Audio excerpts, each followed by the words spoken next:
dusha lagama dhayo nabar hadduu hoos u dhaadhaco ee hadba kaan xilka u dhiibanno ee maamulkan u dhaarta waa meesha Puntland ay hadba kaan xilka u dhiibanno ee maamulkan u dhaarta inta uu dhaweysto iyo isagu waa dhac ku heshiisa dhalnateed wuxuu qaartuso oo dhab uga yeelaaba waqtigiisu goortuu dhan yahay ama dhammaanaya dhaqaaliyo hub wixii yaala buu kala dhaqaaqaa ee dhigna lama yiraahdo oo horaad ugu gasheen diil ee reer kastiba 5 sano inay dhurtaan waa heshiis dhacay taladuna dadkaba kama dhaxayn dhowr biyo isxigay ee kursigana rag baa looga dhigay dhaxal awowgooda dib in loo sinaado oo haddana dheef la kala yeesho waa dhaqan Puntland ka hirgalay oo la isku duun mudaya kanse dhaliisha aad sheegtay baa baraba sii dheer kan dhaliisha aad sheegtay baa baraba sii dheeray waxba ayuu dhaqaajine haddii taladii loo dhaafay ama uu kooxihii dhiil la galay dhigay halkay taalo dheeligu tan suuga baxaa way ka dheer tahay dadkuna waxay dhigtaan shar iyo khayr waa dhitowtal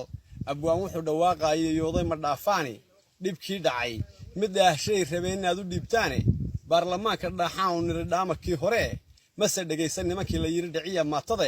dabadii kuwii hore ayay dhaankii mariyeen dhaqaalaw imaaraad baxshay